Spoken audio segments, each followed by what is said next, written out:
Michel est parti. Notre Michel national, il est où? Ouais, Michel, ça vient. Donc apparemment, ça serait Michel, c'est ça? Notre rapporteur, oui. C'est Michel qui va être le rapporteur. Exceptionnellement, on va donner la parole à Michel. C'est rare, hein, qu'ils sont prêts.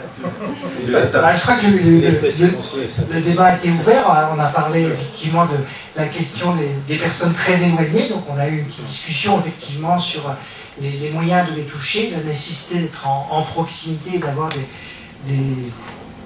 une attention particulière à ces publics qui ne pouvaient pas forcément rentrer dans les dispositifs classiques existants. On a eu aussi un échange sur la coopération et sur les biens communs, avec cette idée aussi de donner du sens à Internet et puis un petit peu de ce que ça pouvait représenter cette société du numérique. Et on a terminé par une discussion sur la famille et puis Internet, les réseaux sociaux, la nécessité effectivement d'avoir un apprentissage partagé qui démystifie à la fois les dangers et qui permettent d'engager un dialogue sur ces questions-là, avec aussi l'idée de voir effectivement comment on pouvait agir avec les acteurs de l'éducation populaire, les acteurs de l'éducation nationale, sur cette compréhension, comme il y a eu l'éducation aux médias, qui est l'éducation aux réseaux sociaux, qu'il fallait aussi que ces questions-là soient prises en compte. Si mes collègues veulent compléter. Oui, Gilles, Patrick, compléter. Oui, donc je pense qu'il y a eu un débat très riche, hein, surtout la fin du débat là, sur Facebook. Là. Ça passionne toujours les foules. Donc, et puis, toute une réflexion sur le modèle économique quoi, autour du numérique, hein, qui semble intéressant. Voilà, et on a l'impression de sortir un peu plus d'intelligent ce soir. Donc c'est bien, parce que ça fait progresser. Si ceux qui étaient dans cette session avaient à mentionner un étonnement ou un enseignement qu'ils en tirent, plus particulier, qu'est-ce que ça serait? Ah oui, moquez-vous.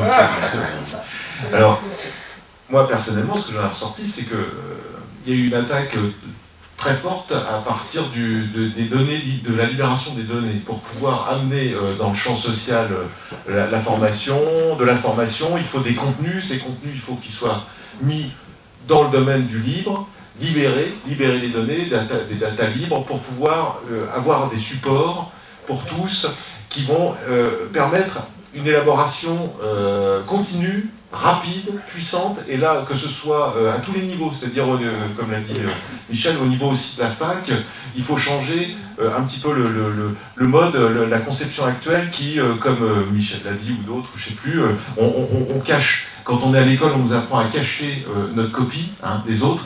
On est très très loin des notions de partage qui peuvent nous amener ensuite à avoir un bien commun que seraient les logiciels libres, ils le sont déjà, mais aussi les arts, la culture en général en France et les données publiques.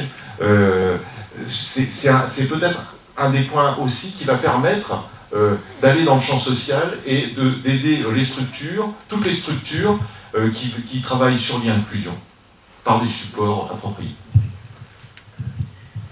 Est-ce que vous avez des compléments pour ceux qui étaient dans cette session-là? Alors, apparemment non. Pour ma part, pour rebondir sur l'intervention de Gilles à l'instant, j'ai l'impression qu'on est en train de mesurer l'ampleur des écarts entre les gens du numérique et les gens qui n'y sont pas du tout. Et que la thématique de l'open data que tu viens d'évoquer est exactement emblématique de ça. C'est-à-dire qu'il y a aujourd'hui un enjeu assez curieux qui serait probablement une dérive des continents entre des biens communs, informationnels, logiciels, etc., qui ont l'air de devoir concerner tout le monde, et la marche à monter pour qu'ils concernent tout le monde qui est relativement haute. Et qui, à certains moments, on se retrouve, y compris sur ces sujets-là, à déployer une logique de l'offre en disant tout ça, l'open data est bon pour vous, le plausible étant que la logique de l'usage soit très très lente à construire. Donc cette année, à la FING, avec pas mal d'autres acteurs, et ça sera, je pense, aussi des sujets qui croiseront le forum d'usage coopératif, on travaille autour de l'enjeu de l'open data et de l'appropriation par le plus grand nombre, donc des croisements entre les logiques d'éducation populaire, de culture scientifique et technique, et d'éducation aux médias, par exemple, et l'éducation à la donnée. C'est-à-dire le fait de se demander comment est-ce qu'elle peut être activée dans des champs qui sont pas tellement les champs informatiques, mais au contraire les champs de la société civile et de la citoyenneté. C'est pas gagné, hein, c'est pas exactement évident, c'est-à-dire qu'il va falloir beaucoup élaborer pour que ça donne des choses non seulement opérationnelles, mais également compréhensibles par les intéressés eux-mêmes, ceux dont on parle beaucoup sans eux. Voilà. Dans des mots qu'ils ne peuvent pas comprendre, puisque c'est un peu ce qui nous caractérise dès qu'on parle des champs d'inclusion, avec toutes les difficultés que ça comporte. Deuxième session, vous avez beaucoup parlé bibliothèque, auto-formation. Qui est-ce qui veut intervenir, restituer là-dessus les échanges, ou plus simplement restituer étonnement et enseignement de cette session?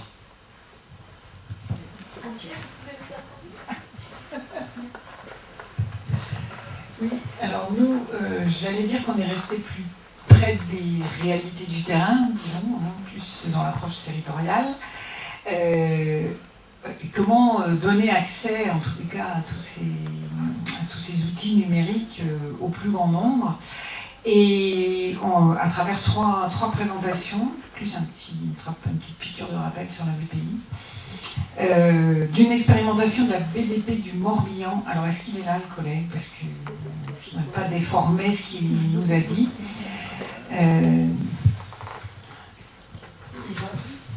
Ils ont lancé une expérimentation d'offres d'accès à des documents électroniques avec quelques bibliothèques de leur réseau. Et en fait, c'était surtout, il nous a surtout expliqué la façon dont ça avait été mis en route, toutes les discussions qu'il y avait eu autour du rôle des documents numériques, comment les mettre à disposition, et surtout expérimenter cette mise à disposition. Et là, pour le moment, si je ne déforme pas trop, il n'y a pas encore vraiment de résultat de l'expérience. Donc en fait, c'était vraiment l'explication d'une expérimentation dont on aura les résultats, je crois, en octobre prochain. Donc il nous a invités à une journée de la BDP du Morbihan sur cette expérimentation. Ensuite, on a fait des présentations, en fait. Donc Gilles nous a parlé un petit peu de la Logitech de Lorient, alors avec le terme Logitech qui effectivement n'est pas forcément approprié, mais comme c'est le terme que le public s'est approprié.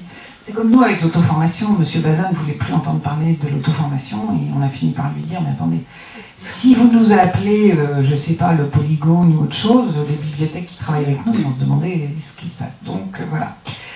Donc, présentation de la Logitech, de toutes ces activités, de la façon dont on recevait les gens en atelier, en accompagnement particulier, et puis il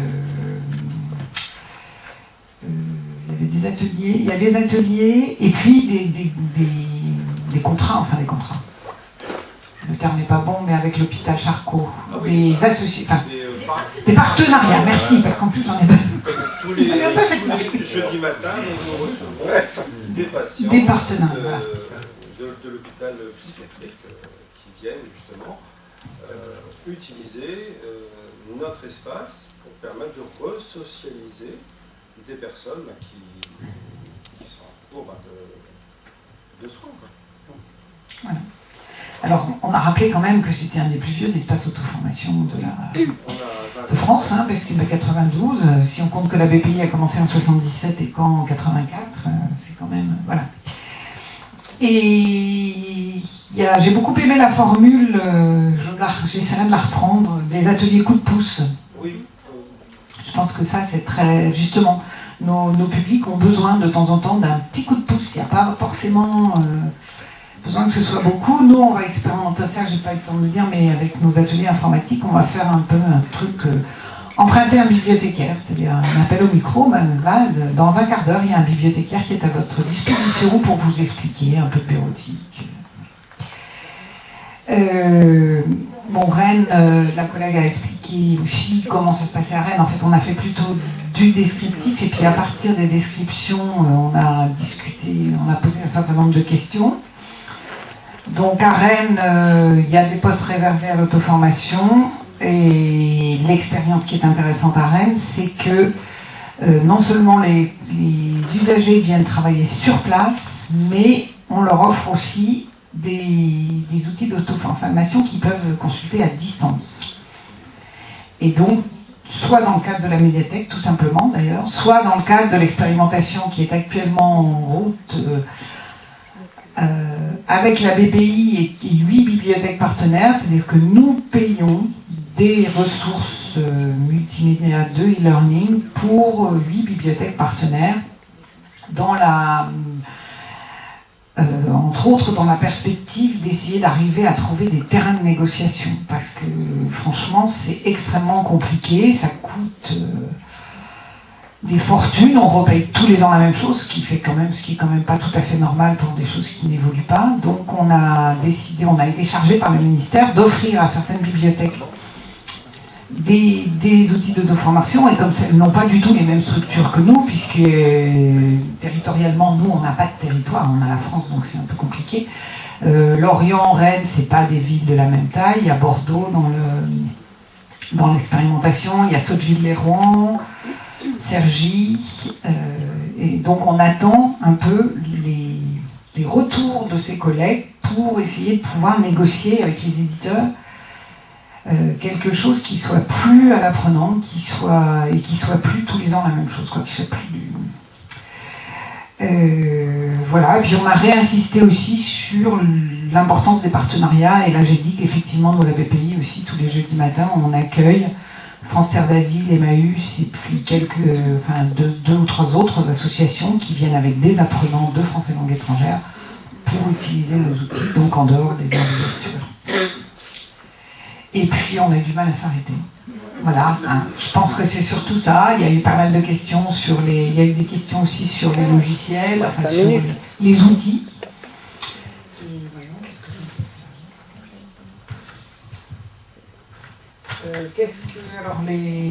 Pour les participants, qu'est-ce qui vous paraît important que j'aurais pas dit, ou les questions ou les informations importantes que vous avez entendues?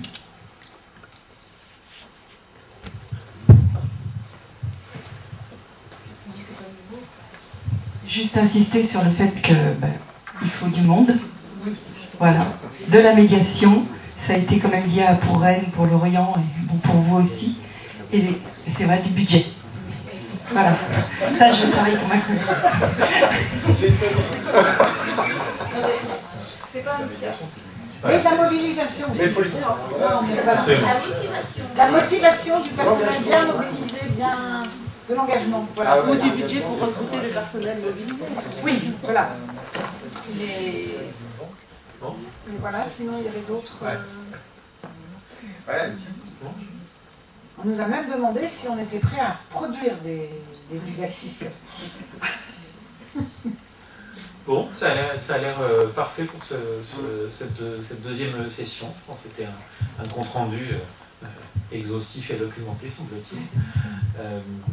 Bien, je crois qu'on est au terme de cette journée. Moi, je voulais en profiter pour faire deux ou trois réflexions transversales, d'une part par rapport à ce rendez-vous même et par rapport aux thématiques de la journée. Du côté des thématiques, j'ai l'impression que tout au long de la journée, la question de la valeur ajoutée du numérique a été posée de la même façon que cet angle un peu troublant de l'auto-formation qui, quand on s'y prend pas bien, peut être du self-service, ou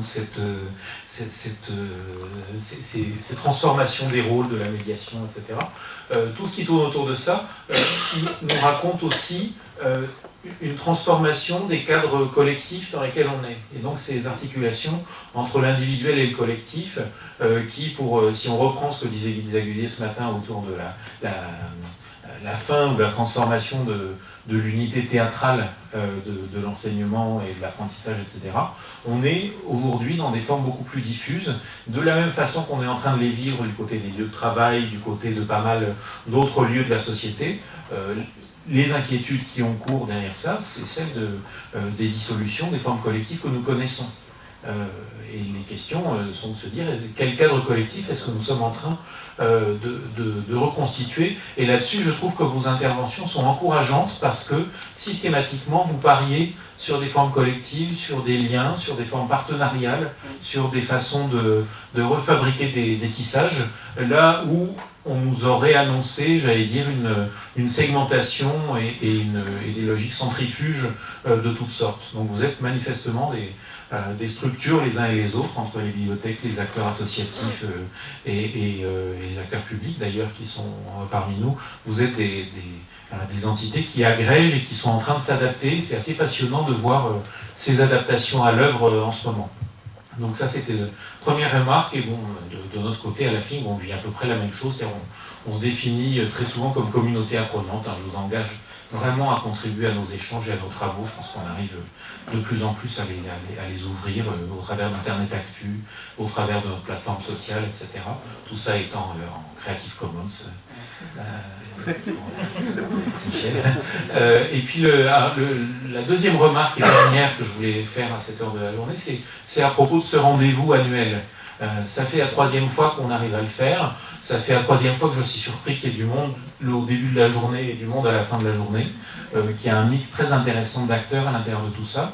Je ne sais pas si certains d'entre vous avaient été déjà venus à la première ou à la 2e édition, mais comme il y a des visages connus, je pense que oui. C'est intéressant qu'on continue ce rendez-vous l'année prochaine. Ah oui. On continue, on propose à la médiathèque et à Défi de continuer ensemble et de se retrouver donc l'an prochain dans les mêmes conditions. Par contre, 2 ateliers, On c'est est frustrant. d'accord. 2 ateliers, c'est frustrant parce qu'on a envie d'être dans les 2. Ah, Allez, voilà. 2 fois filmés. on va faire 2 jours. Et puis alors, précision, c'est filmé et nous sommes au bout du temps de la cassette. Bout, ça va couper Ça n'est plus filmé, vous pouvez dire des bêtises. Ça filme encore, ça filme encore. Ça peut encore, et donc, des bêtises en quelques secondes. Et d'autre part, vous m'avez demandé, plusieurs d'entre vous, mais l'équipe de la médiathèque, et donc Gilles et Philippe, mettent tout en ligne très rapidement. Donc les supports des présentations qui ont eu lieu sur le blog, autrement dit, vous pouvez aussi, si vous avez évoqué des ressources, des compléments, etc., c'est l'occasion de passer à l'acte de choses qui ont été évoquées aujourd'hui, c'est-à-dire de rentrer dans la mise en commun. Sur le blog et donc ensuite sur Facebook. Oui, aussi. Ah oui, Twitter, Facebook, tout ça, c'est